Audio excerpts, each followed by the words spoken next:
સીતારામ બધાને. હું Mukund પાનખણિયા rhythm of પોઝિટિવિટીમાં આપ બધાનું સ્વાગત કરું છું. આજનો મારો પોઝિટિવ થોટ છે જેવી ભગવાનની ઈચ્છા. મિત્રો, લાઈફમાં એને બધાને સુખી થવું, પણ ખરેખર સુખી થવાય કઈ રીતે? આ એક વાક્ય મિત્રો એને તમે જીવનમાં ઉતાર્યું ને તો તમે ક્યારેય દુઃખી નહીં થાવ કે જેવી ભગવાનની ઈચ્છા. તમે જિંદગીમાં સેટિસ્ફાઈડ રહેશો અને તમને લાઈફ જીવવાની પણ ખરેખર એને બહુ મજા આવશે. કારણ કે આપણે ધારેલું મિત્રો બધું નથી થતું, કુદરતની ઈચ્છા બળવાન છે.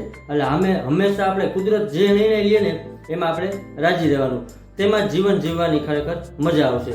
અને આપણે લાઈફમાં કેટલું બધું કરવું છે કે મારે આ કરવું છે તે કરવું છે, પણ મિત્રો બધું એને આપણી ઈચ્છાથી નથી થતું. એટલે જો કોઈ કામ ના થાય ને તો મૂંઝાવું નહીં, એવું વિચાર લેવાનું જેવી ભગવાનની ઈચ્છા.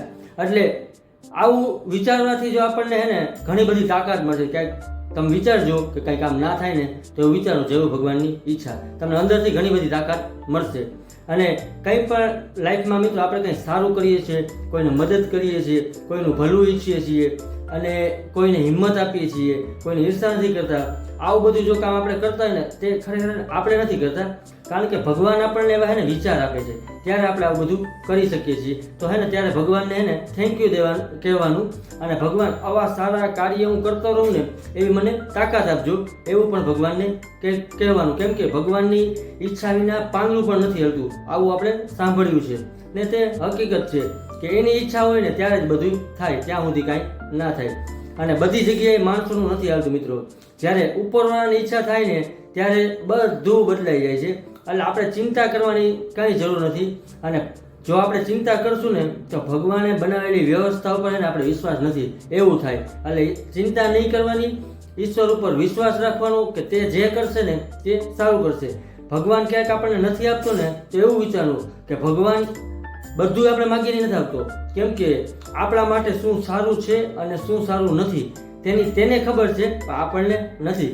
એટલે ભગવાન જે આપે ને એ સારું જ આપે, એવું વિચારવાનું જેવી ભગવાનની ઈચ્છા. એટલે તમારા બધા જ પ્રોબ્લેમ સોલ્વ થઈ જશે જ્યારે ભગવાનની ઈચ્છા હશે ત્યારે. પણ આપણે ઈશ્વર ઉપર વિશ્વાસ રાખવો પડશે અને બધું ઈશ્વર ઈચ્છાથી જ થાય છે એવું વિચારીને હાલવું પડશે. તો લાઈફમાં આપણને જીવવાની ખરેખર ખૂબ જ મજા આવશે. અને લાસ્ટમાં મિત્રો હું એટલું કહીશ કે બધું કરી લીધા પછી જો પરિણામ ના મળે ને તો ભગવાનની ઈચ્છા સમજી અને જે થતું હોય ને એ થવા દેવાનું. બધી વસ્તુ એને સમય ઉપર છોડી દેવાની. સમય સૌથી બળવાન છે મિત્રો. અને ભગવાન ઉપર વિશ્વાસ રાખી, હિંમત રાખી, પોઝિટિવ વિચારી અને આગળ વધવાનું, લાઈફ જીવવાની મિત્રો ખરેખર બહુ મજા આવશે.